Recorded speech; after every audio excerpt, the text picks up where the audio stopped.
Especial de prensa en Iquique Televisión. En esta oportunidad vamos a conversar con Manuel Riesco Larraín, quien es ingeniero civil industrial, magíster en economía y un hombre que permanentemente está en los debates que tienen que ver con las asociaciones de fondos de pensiones, un especialista en el tema, un economista de reconocido prestigio en nuestro país y actualmente además cierto profesor de la Facultad de Economía y Negocios de la Universidad de Chile y de la Facultad de Ingeniería también de la Universidad de Chile, ¿cierto? De donde es, podríamos decir, exalumno, porque fue precisamente ese ingeniero civil de la Universidad de Chile. Don Manuel, bienvenido a Iquique Televisión. Muchas gracias, Reinaldo, por esta invitación y por esta oportunidad de conversar con los telespectadores de esta región a través de Iquique Televisión. Don Manuel, a ver si podemos sintetizar este tema que no es fácil, digamos, ¿cierto? Es un tema que está en el tapete de la opinión pública en el último tiempo. Estas asociaciones de fondos de pensiones, por ahí leía yo, partieron en el año 81, ¿cierto? En tiempos donde se nos dijo, usted puede optar, o se queda con el sistema que tenemos actualmente y que ha regido en el país durante muchos años, o bien se cambia al sistema nuevo, pero después de un cierto tiempo ya no había opción. Uno ingresaba, ¿cierto? Cuando uno ingresaba al mundo laboral, necesariamente tenía que ingresar a la AFP. Todos los nuevos contratos. Todos los nuevos contratos. Ahora, se veía muy promisorio este sistema. Se decía que uno iba a jubilar con el mismo sueldo, con un sueldo muy parecido a lo último que había tenido en su vida laboral, ¿cierto? Por lo tanto, uno decía, bueno, parece que esta cosa es buena, digamos. Estuvimos durante mucho tiempo pensando eso. ¿Qué pasó ahora, en este minuto? Bueno, empezó a jubilar la gente. Ya. Y la promesa que hicieron en ese momento, en realidad fue una imposición. Es muy difícil que un sistema como este en democracia se pueda instalar. Claro, recordemos esto, en el año 81 estamos en plena dictadura. En plena dictadura, claro, en el, digamos, máximo de poder de la dictadura. Y bueno, la promesa que ellos hicieron, en realidad, ellos hacen un razonamiento desde el punto de vista individual. Dicen, si usted ahorra para su pensión, yo la administro y después le devuelvo el dinero, en fin. Y hacen cálculos que si usted ahorra a tal tasa puede obtener tal interés después, tal fondo y con eso tal pensión. Pero sin embargo, muchas veces cuando una cosa que es a nivel individual algo razonable, porque cualquier persona tiene ahorro, ¿no es cierto? Sí, claro. Pero ese ahorro es de propiedad de uno y si tiene alguna necesidad lo retira. Todos tenemos un pequeño ahorro, qué sé yo, y a su vez el banco lo presta a empresas que hacen negocios con ganancias y por lo tanto comparten parte de esas ganancias y permiten dar un pequeño interés. En fin, todo eso. O sea, desde ese punto de vista era razonable. Eso es un ahorro que cualquier persona tiene, es normal. Pero sin embargo, si usted transforma eso en una política pública en la cual como Estado obliga a toda la población trabajadora a destinar una parte de su salario a, digamos, el ahorro, esto se transforma en su contrario. Es decir, en otras palabras, en lugar de transformarse en una herramienta que da seguridad a la gente, se transforma en una manera en que se saca una parte de los salarios y se transfiere todos los meses al sector financiero. Y como todos los meses se cotiza, se extrae de los salarios mucho más de lo que se paga en pensiones, todos los meses, mes tras mes, entonces, en definitiva, lo que se retira no se va a devolver jamás, puesto que cada mes le pagan, es como un esquema Ponzi, es decir, cada mes le pagan los beneficios con los nuevos dineros que llegan y como siempre los nuevos dineros que llegan por ley tienen que ser mucho más en realidad que lo que se paga, entonces en definitiva termina siendo una forma de extracción de salario. Usted ha entregado cifras a propósito de eso, ¿cierto? Que realmente son, no sé, son escalofriantes, digamos, por calificarlas de alguna manera. Estamos hablando de que se recaudan todos los meses 500.000 millones de pesos y se reparten 200.000. ¿Qué pasa con los otros 300, digamos? Es algo que realmente es insólito esto. ¿Por qué es así, digamos? Es lo que le estoy diciendo, es un sistema de ahorro forzoso. Y un sistema de ahorro forzoso es inmoral. Es inmoral porque, ¿qué es lo que es el ahorro en una empresa, por ejemplo? En una empresa, la empresa tiene que renovar sus vehículos, si es una empresa de transporte, por ejemplo, tiene que renovar sus camiones. Pero imagínese usted que llegara el dueño de la empresa y le dijera a sus trabajadores: mire, ¿saben qué más? Tengo que renovar un camión y por lo tanto este mes yo les voy a pagar a ustedes un 13% menos de su salario para poder comprarme el camión. ¿Qué pensarían los trabajadores y qué pensaría la gente? Pensaría que es un abuso, ¿no es cierto? Porque le contestarían inmediatamente: pero señor, si usted para eso se queda con las ganancias, pues. Y usted es el responsable de hacer el ahorro con parte de las ganancias para que esta empresa siga funcionando. Y por eso es el dueño de la empresa y por eso se le reconoce legítimamente el derecho a quedarse con las ganancias. Pero no me venga a usar los salarios para eso. Los salarios son para que la familia de trabajadores se sostenga y viva dignamente. Toda la familia, incluidos sus viejos. Y ahora entonces el sacarle, digamos, en la sociedad una parte del salario y destinarla supuestamente al ahorro, ¿no es cierto?, nacional, es decir, a construir puentes, caminos, esto y el otro, a renovar maquinarias, en fin, todas las cosas. Imagínense que los salarios en Chile son un 35% del Producto Interno Bruto. 35%. Esas son cifras del Banco Central. Sí.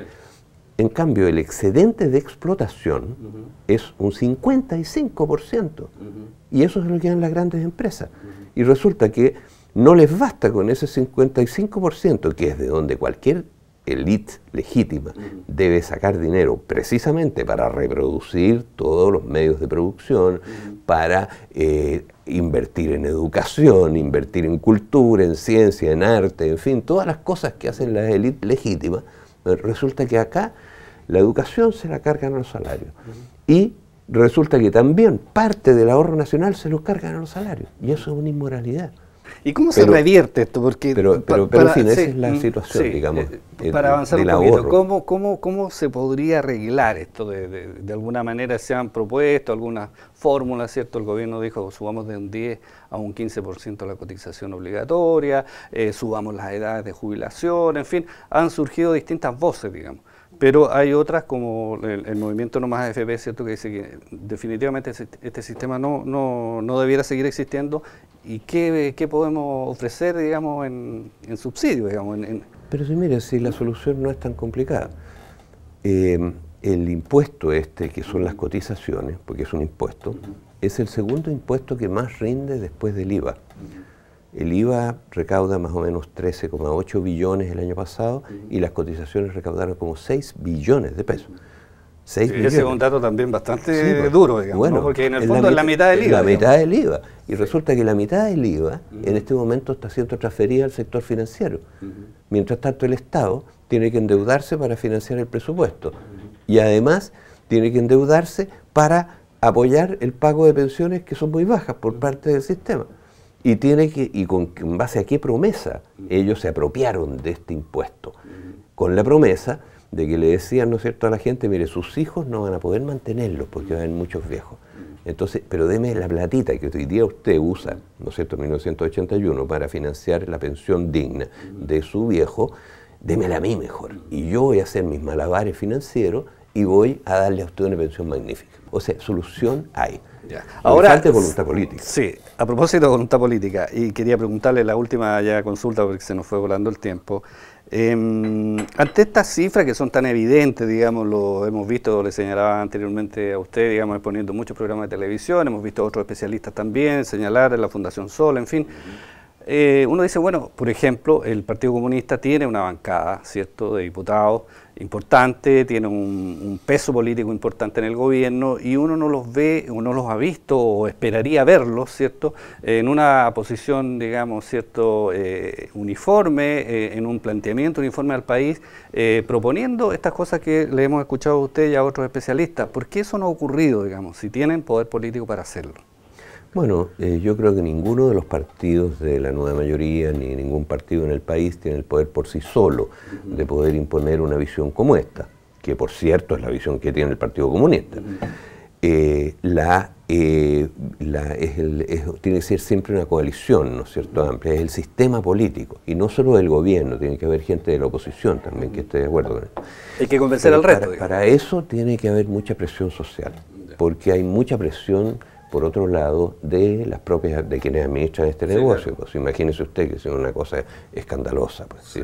O sea, las marchas que se están produciendo, acabamos de terminar una el domingo pasado, la tercera marcha que da, ¿usted siente que en la medida que haya presión social el sistema podría cambiarse? Pero fíjese que yo le quiero expresar una preocupación que nosotros tenemos, porque la actividad política de la ciudadanía es algo cíclico, es decir, digamos, son millones de personas que normalmente están dedicadas a sus cosas del hogar, digamos, pero que periódicamente, cuando se acumulan problemas como este, empieza a inquietarse, ¿no es cierto? Y empieza a crecer su participación. Pero es como una ola que no es fácil, nadie puede cambiar su dirección de un día para otro porque es muy pesada, porque son millones de personas. Ahora, eso en periodos como este empieza a acelerarse. Ahora, cuando empieza a acelerarse, la responsabilidad del sistema político es darle conducción. Y para darle conducción, el sistema político tiene que hacer lo que hay que hacer. Por ejemplo, hoy día tiene que dar gratuidad a todos los estudiantes. Que el presupuesto no necesita gastar más plata. El presupuesto de hoy permite dar gratuidad al 66% de todos los estudiantes. Hoy. ¿Y por qué entonces se destina la mitad de ese presupuesto a seguir endeudando a estudiantes? Eso no puede ser. ¿Por qué? Porque hay una presión por el otro lado. Hay que sobreponerse a ese lobby, a esa presión, ¿no es cierto? Que son 5 instituciones pequeñas, además, ¿no es cierto? O sea, pequeñas para lo que son las grandes empresas, ¿no es cierto? Bueno, pero ejercer el liderazgo, digamos, en el fondo. Exactamente, hay que hacer las cosas. Entonces, ahora, el sistema político chileno, yo tengo gran confianza en él, porque a lo largo de un siglo, estas oleas han venido sucediendo, mire, cada década más o menos, en promedio. Y siempre el sistema político, con 2 excepciones, ha sido capaz de darles un cauce, encauzarlas constructivamente. Ahora, yo tengo confianza que ahora lo va a hacer, pero tiene que hacerlo, porque si no lo hace, el nivel de descontento que hay con el sistema político, de desafección con el sistema político, porque justamente la gente se da cuenta que no hace lo que tiene que hacer, es muy grande. Y eso es muy peligroso, porque es como un barco, ¿no es cierto?, que cuando viene una ola grande, apaga el motor y deja el timón a la deriva. Y la situación del gobierno hoy día es esa. Entonces es muy complicado y hay que despertarlo. Hay que despertarlo al gobierno, al parlamento y a todo el sistema político para que hagan lo que tienen que hacer. Bueno, Manuel, se nos pasó volando el tiempo, nos habría encantado poder seguir conversando, ¿cierto? Los temas económicos siempre son relevantes y son apasionantes además. Queremos agradecerle que nos haya acompañado aquí en Iquique Televisión. Muchas gracias y encantado de conocerlo. Ok, igualmente. Especial de prensa en Iquique Televisión, en esta oportunidad con Manuel Riesco Larraín, sobre el tema de las AFPs.